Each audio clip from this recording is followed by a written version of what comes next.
Has the thought of buying commercial property ever entered your mind? Maybe, like me, you want to buy a property to put your actual shop front in. Or maybe you're looking at diversifying your investments. Whether or not you're thinking of buying commercial property, this episode is filled with a great conversation. Hey there, and welcome to the Bringing Business to Retail podcast.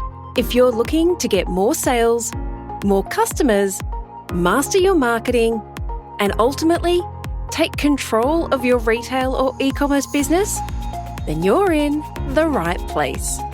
I'm Selena Knight, a retail growth strategist and multi-award-winning store owner whose superpower is uncovering exactly what your business requires to move to the next level. I'll provide you with the strategies, the tools, and the insight you need to scale your store. All you need to do is take action. Ready to get started? Hey there, and welcome to today's episode of the Bringing Business to Retail podcast. I'm Selena Knight, the retail strategist, and today I'm going to share with you a conversation that I had with my friend guy.naselli. Now, if you've been following the podcast for a little while, you will have heard the months and months and months I went through with the country house rescue. Yes, it is no secret that I love property. I love buying it. I love selling it. I love renovating it. I like turning it into Airbnbs. It is a fun, somewhat expensive hobby to have, but it's one that generally makes me money, and I am all about diversifying my income streams. Now, I am not a financial advisor, but you need to be thinking about this in your own life. As too many people have seen through COVID, if you rely on one income stream, if you just rely on the people who come into your store to give you money, if you just rely on people who come to your website to buy from you, then it doesn't take much before your whole income can just go poof and disappear. I mean, if your website goes down, and I heard this happen to a big brand just recently, they lost like $3 million in a day because their website went down. That is huge. Now, you may not lose $3 million, but even losing $3 in my book is too much money for an independent retailer, especially if things could have been avoided.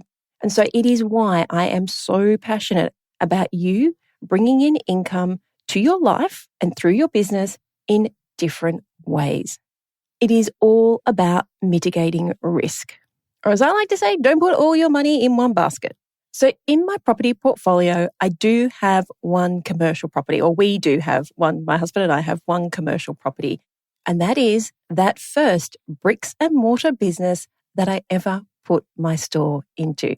We still have it all these years later after the business has been sold, and we now rent that out to a new tenant, and it brings us income. And as much as I love property, I also love a great story. And when I was getting to know Guy, he's from CEO Club. When I was getting to know him, he was telling me all about the difficulties he had as he grew up and the challenges and how he ended up in commercial real estate. So when I put the two together, it worked out to be a fantastic conversation. So whether or not you're thinking about buying commercial property, I think you're going to like today's episode because it's a really great story. All right, let's jump in to this episode, The Truth Behind Commercial Property with guy.naselli.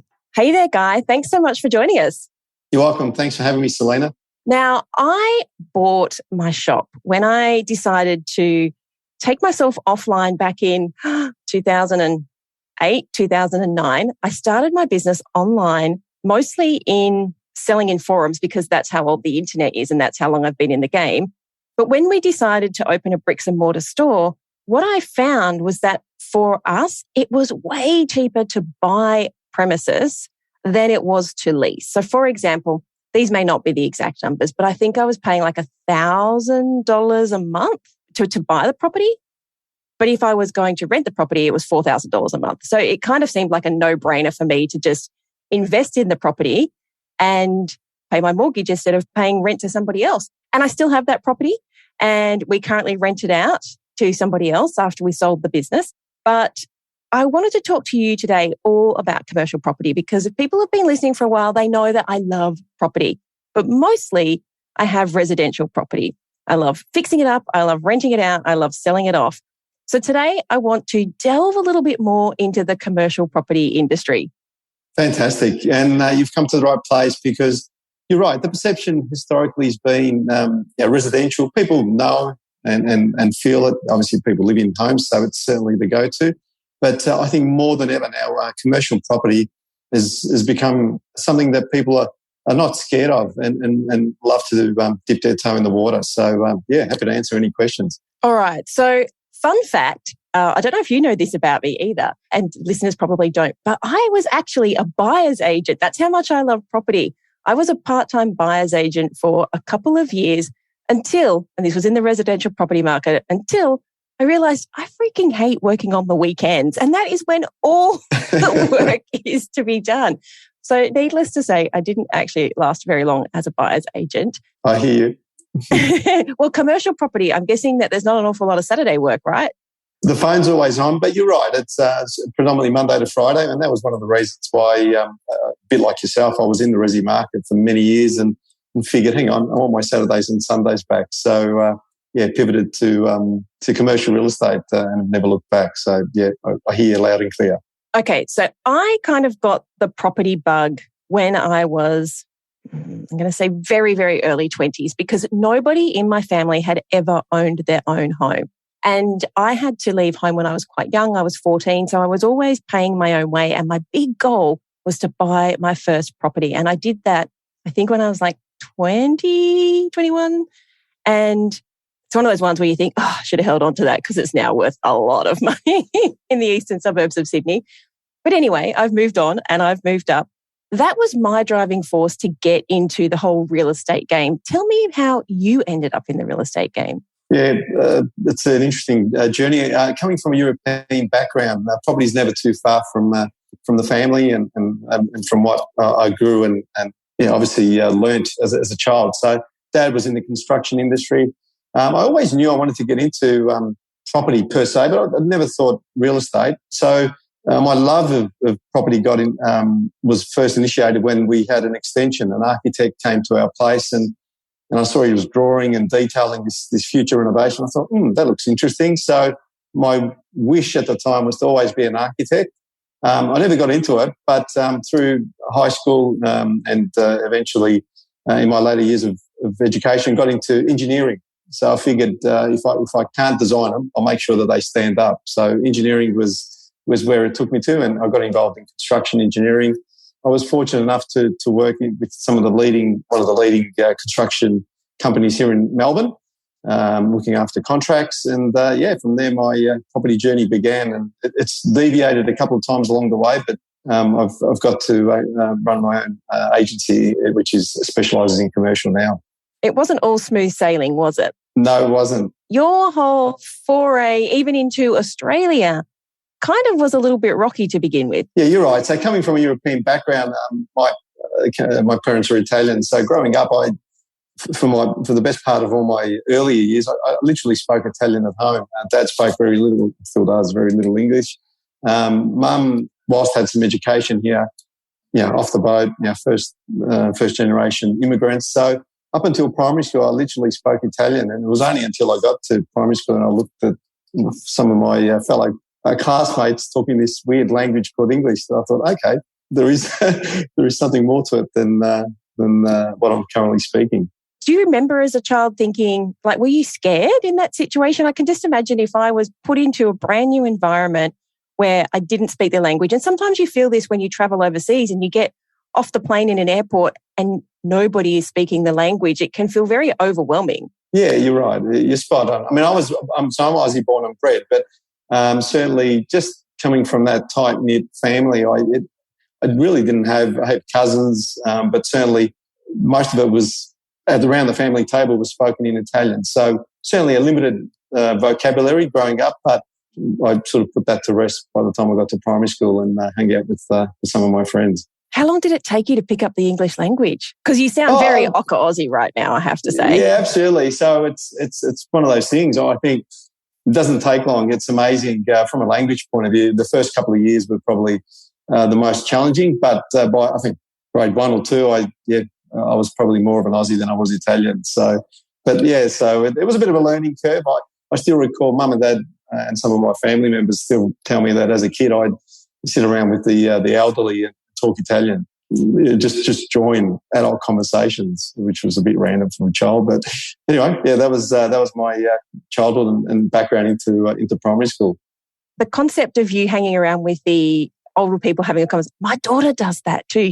When she was little, she didn't really like hanging out with the kids. She would always come and sit at the adults' table. And I remember when she was 2 years old, my auntie, who is a special needs teacher, she looked at me and she said, "You do realise that most children at the age of 2 can't string a sentence together, and your daughter is debating." Yeah, that's good. That's good. She's got a wise mind, certainly. Doesn't feel like that now that she's 13, though. No, of course, because they know everything at that age anyway. Now, you've had to overcome other obstacles too to get where you are. Tell us about those.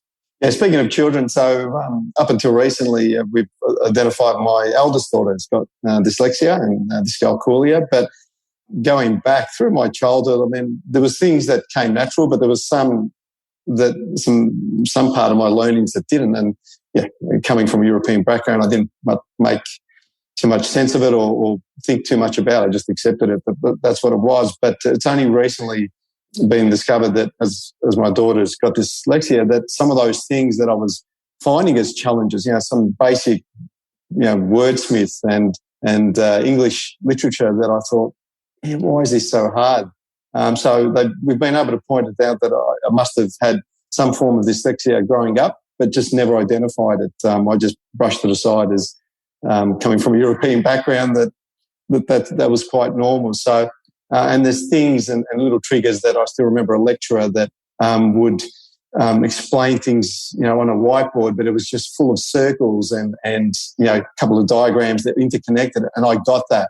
Why? Because one of the things that they say, obviously about dyslexia, is that you put a sentence in front of someone and it's nearly impossible to digest. Put words and concepts and they get it. And certainly that was something that resonated with me. So, yeah, it was just one of those things that I think as I was listening to my daughter being diagnosed, I thought, my God, this is something that I grew up with, but I just never knew I had. So, yeah.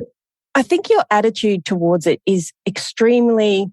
To me, it's fascinating because my brother has dyslexia and he left school when he was, I'm going to say like 13 or 14, quite young, because it was all too hard. Like he felt so dumb. And even to this day, he's in his 30s now, he still, like I can tell, he still shoulders that. He doesn't feel like he's as smart as everybody else. I mean, as a family, as you do, you kind of make jokes about some of those things. But last Christmas, we were talking and afterwards, I was thinking, oh my gosh, we were all joking about each other's failures, but each other's weaknesses, I guess, flaws. And afterwards, I thought, most of us can just brush them off. Like we know what we're crap at. But I was like, I said to my sister, maybe we don't do that anymore because maybe he really takes offense to that and it really upsets him. I mean, I don't know if it does, but it was maybe a bit older, a bit wiser. So the fact that you just kind of brushed it off, I find quite intriguing because he has really struggled with that his whole entire life. So kudos to you. Yeah, I think it's important in the messaging. Certainly, if I use an example, people who are partially have hearing disabilities or challenges, if they've never known anything else other than what they've known. For some of them, it's never an issue. It's never a problem. Yeah. Certainly, if you're in an environment where it does become highlighted and it is setting you back and it's become a focus, then yeah, that's a pretty serious thing. And some people do find it challenging. But I've never known anything other. And as human beings, we tend to take the path of least resistance. So if something was challenging for me, you tend to gravitate towards something that is a little bit easier. And I think that's what I did. That's what I did as a youth. So, yeah. Fantastic. All right. So how did you get into commercial property? You said you started in residential and you said you started as an engineer because you couldn't become an architect. Why couldn't you become an architect? I just didn't get I ended up sitting the exams and didn't get enough grades, pretty simply. But architects really require a lot of the architects. Yeah, they certainly do. Especially where, Melbourne University at the time was probably the leading university for architecture, and that's where I wanted to be. But I certainly put engineering as my second option, and was lucky enough to be selected. So I did that for 4 or 5 years, specialising in contracts management. I was fortunate at the end of that process, I think in my 5th year, where I said to my part-time employer at the time, I was lucky enough to get some part-time employment, and said, look, I've just finished my last exam. I need a job.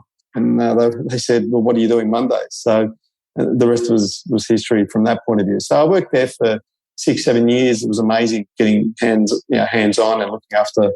I was in precast construction at the time, watching these high-rise buildings go up.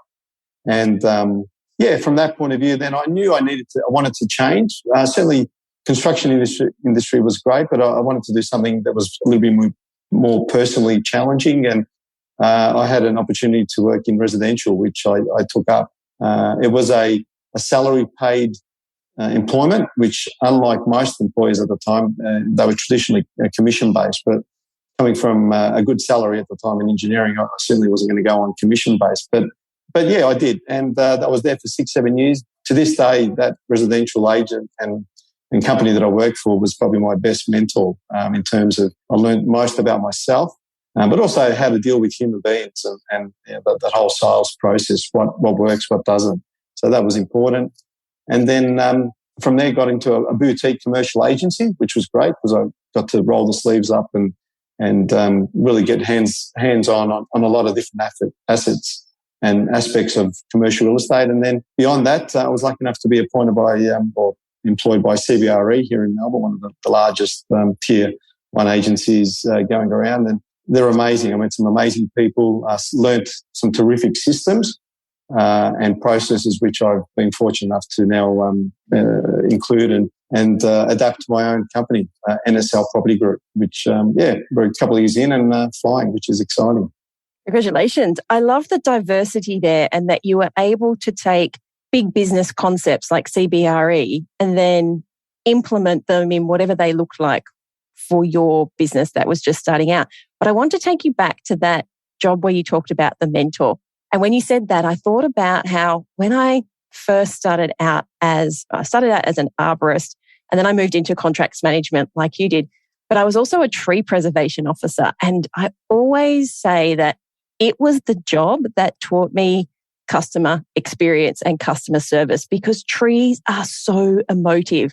You either want them gone or you want them to stay. Nobody else is kind of in the middle. It's like, get it out, keep it, like tie myself to it.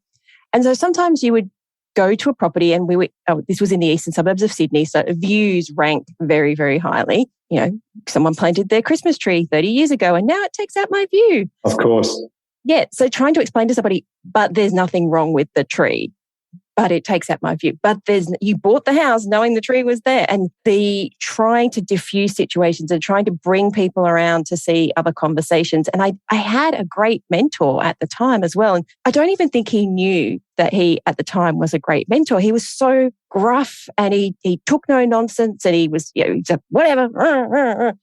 But I don't know if it was the way he interacted with people or just his strength and his that like, I don't give a shit about anybody, really. I'm here to do what I care about is the trees. I don't know if it was that I took, but what I do know is that all these years later, I still sometimes think, what would Brian do?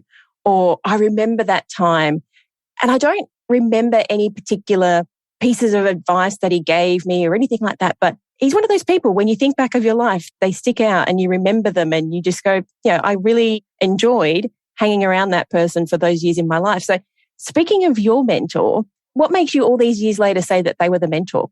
Yeah, it's interesting. So to this day, I still talk to this leader that I had in my residential days. But his ability to be hard when it needed to be hard, but very fair and so I suppose the word is empathetic to my needs. I just remember him, the ability to just grab me when he had this sense of if things were going tough. Hey, Guy, have you got 5 minutes for a coffee? And even though he was my boss at the time, I just felt that I could open up to him and share some personal challenges I was going through. If I had a great week, he knew that. If I was having some challenges, he could resonate. And he would, the ability just to talk through some issues. My first real 6 months or 12 months in residential was what they call a sales creator. So you basically go out there and door knock at the time for hours. The simple formula was if you knocked on 100 doors, you'd find one seller, which is what I was employed to do. But it's a 1% conversion rate. That's right. So, but when you're knocking on doors, and it's probably less frequent now, some of the people weren't as welcoming, and you'd have people attack you, dogs wanting to rip your legs off, people just being nasty, and so it can be sometimes demoralising. But he had an ability to read that. We call it reading the play, and just the ability to have a chat to me, say, "Hey, guy, you're doing the right actions. Stick at it." Because if you might knock on 100 doors and not get any leads, maybe the next 2 you're going to door knock will be. So I think if I had to pinpoint one specific reason why he was a great leader, it was the ability to understand who I was and personalise it and really always have a lending ear, which I think in today's busy society is easier said than done. Yeah, now that you said that, I was thinking about, all the conversations come back. And I think for me, my mentor he was always in your corner. Like if he knew like you're one of his people, and he would fight to the death for you. And even if you maybe weren't 100% in the right, he would, scold you later. But he was always, same thing, always there to have the conversation in his very gruff way, but would stick behind you 100%. Yeah, just a simple question. I still remember he used to say, "Hey, guy, are you okay?" Now that's become a slogan for obviously a lot of larger issues, but certainly, yeah, absolutely. And he used to take me aside, have a coffee, and you'd feel rejuvenated even just having a chat and ready to hit the ground running. So yeah, it's important. All right, so let's talk about commercial property. I love the story. Yes, so of how we got there. So I bought my property because I was looking for somewhere to put my shop. So it was very specific in the area that I wanted. So I had a very limited number of places that I could buy, and I had a very limited budget at the time too. And so ended up choosing the property that we chose, which was not on a main street. It's in a little sort of arcade, just, literally behind the street, the main street. I remember thinking at the time, should I spend more money to get something on a main street? So before we get into the, how you go about it and stuff, I want to talk about how you decide whether you buy or rent. What are the reasons you would buy a commercial property? Yeah, so there's a couple of fundamentals. So the why is probably the very first question one needs to ask themselves. Am I an owner-occupier? So obviously, if you're going to occupy the property for personal use, then certainly there's some key elements that you look out for. Are you an investor? And if you are, then certainly there's a set of queries or questions or a path that you take in there. So the first two items are very important in deciding which path you take. But yeah, certainly we have owner-occupiers that want to occupy their own building, but then have that inkling that tomorrow if I leave, can I lease this property out? So there's some of the key fundamentals that one needs to ask themselves before dipping their toe in the water for commercial property. So how would you know if something is going to be easy to rent out? Is there like a group of properties that pretty much always end up being rented out, or does it go through cycles? Yes, very cyclical. So at the moment, certainly with the whole pandemic and the whole COVID thing, the ability for people to work from offices has decreased. So it's not uncommon for people and many large companies to have employees still working from home. So if you ask me today, which is the flavour of the month, certainly offices are probably the most challenging properties to lease out or find tenants for. Retail, look, is changing, but you just have to look at any suburban strip where some of the larger shopping centres have sometimes swallowed up those bespoke little businesses that were otherwise in these shopping strips. One area that I do specialise in and do a lot of is industrial.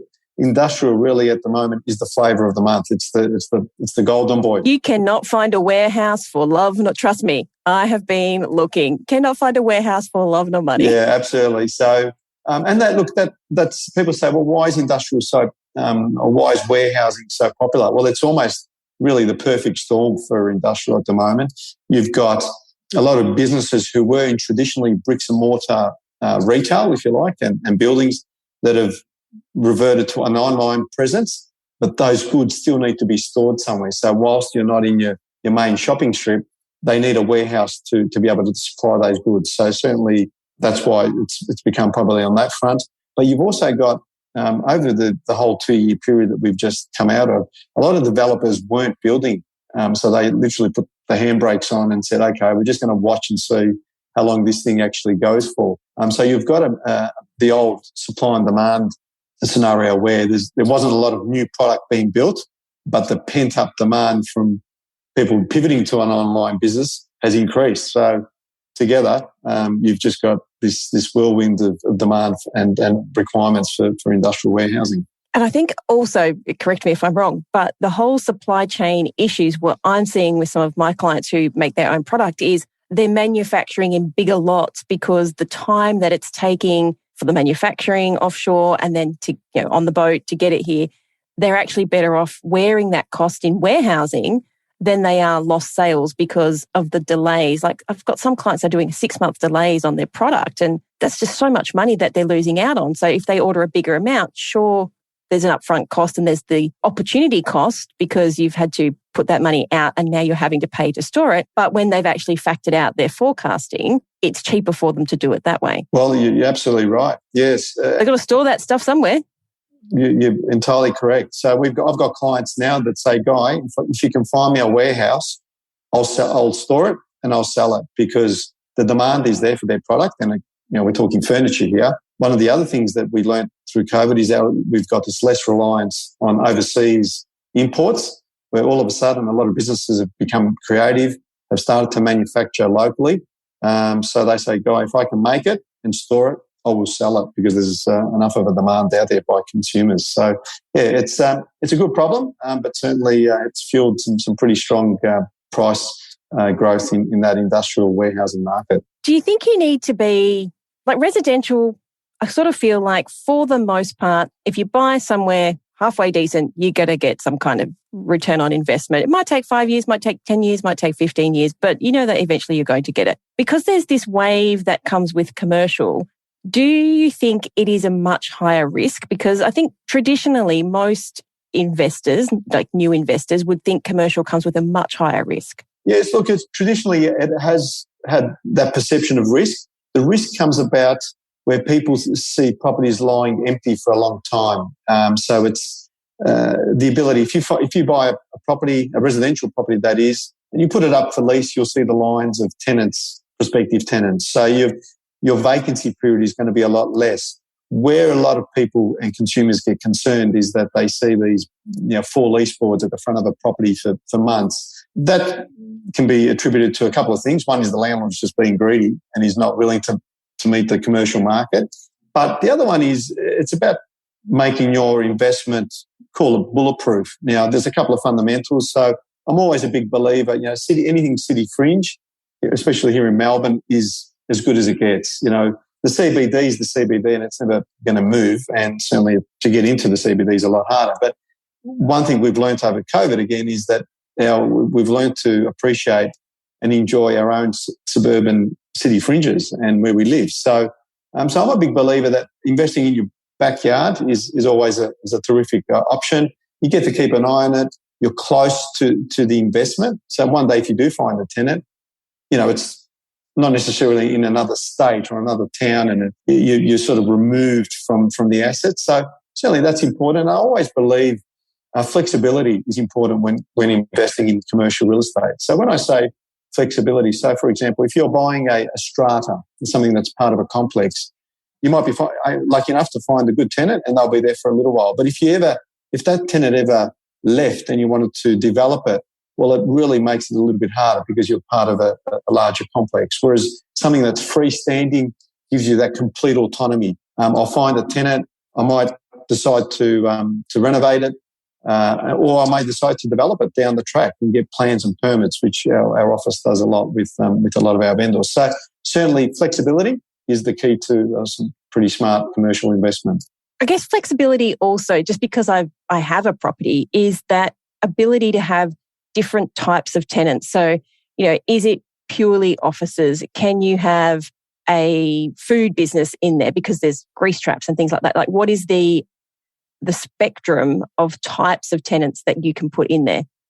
Yeah, and that's important. Well, the office I'm sitting in now, this is my boardroom. This was an old cool room. And when I say cool room, the premises that I operate out of was an old butcher, and we converted it into an office. So from that point of view, flexibility and keeping it keeping an open mind to your future use of an asset is important. I've got a lot of owners that have bought properties many years ago that were never developers, but just the way that the suburbs have become gentrified allows them to go away and say, I'm going to get some plans and permits and then eventually develop it, especially if it's a mixed use or a commercial zoning, which really gives you some upside down the track. So again, keeping your options open and having some of that blue sky ahead of you is key.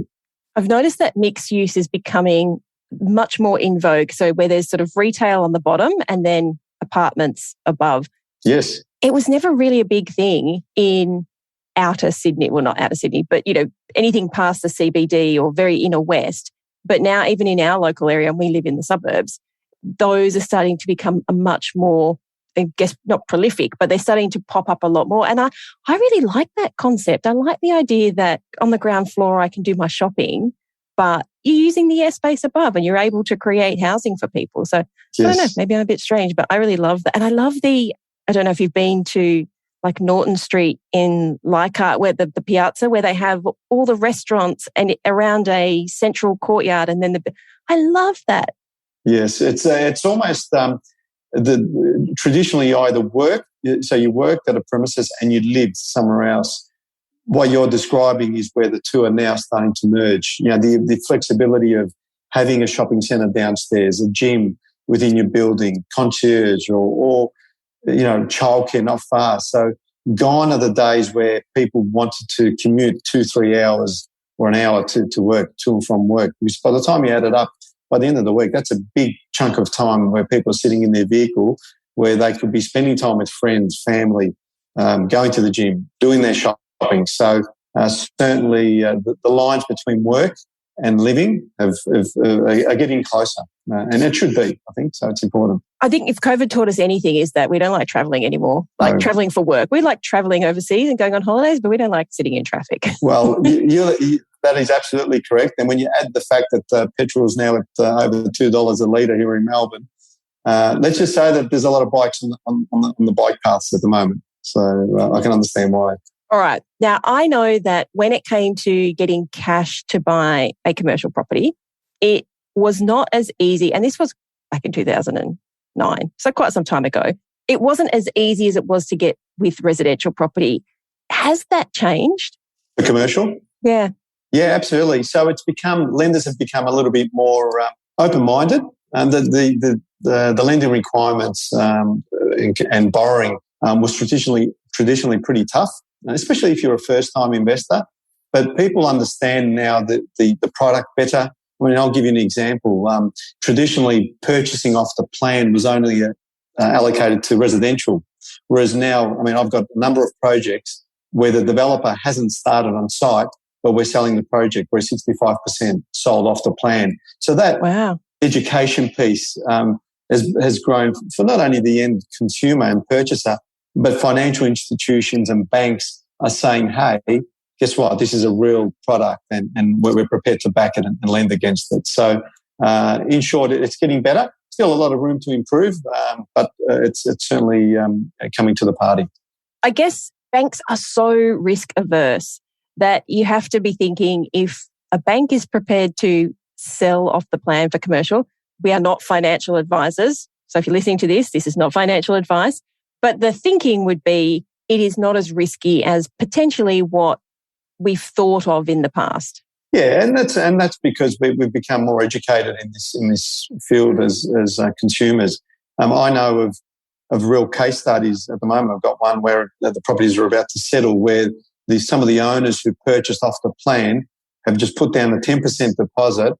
12 months later or 15 months later, as the project's coming to a completion, these people have made 10 to 15% on nothing and a deposit. So by the time they settle, they're going to be in front. So they can actually sell before they settle and still make money. If they wanted to, if they wanted to unsell it. Many of them are sitting tight and I'm waiting for them to take possession. But there are cases where people can what we call nominate a contract through the course of construction and make some money. So and the banks have got onto this and said, it is a robust investment and we're prepared to back it. So it's important.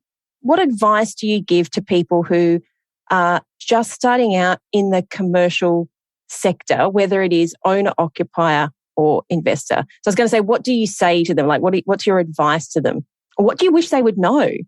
Yeah, it's so many times they say, look, when's the right time to buy? And, because people try and pick the eyes out of the market. We've obviously got some worldwide challenges, overseas. We've got COVID.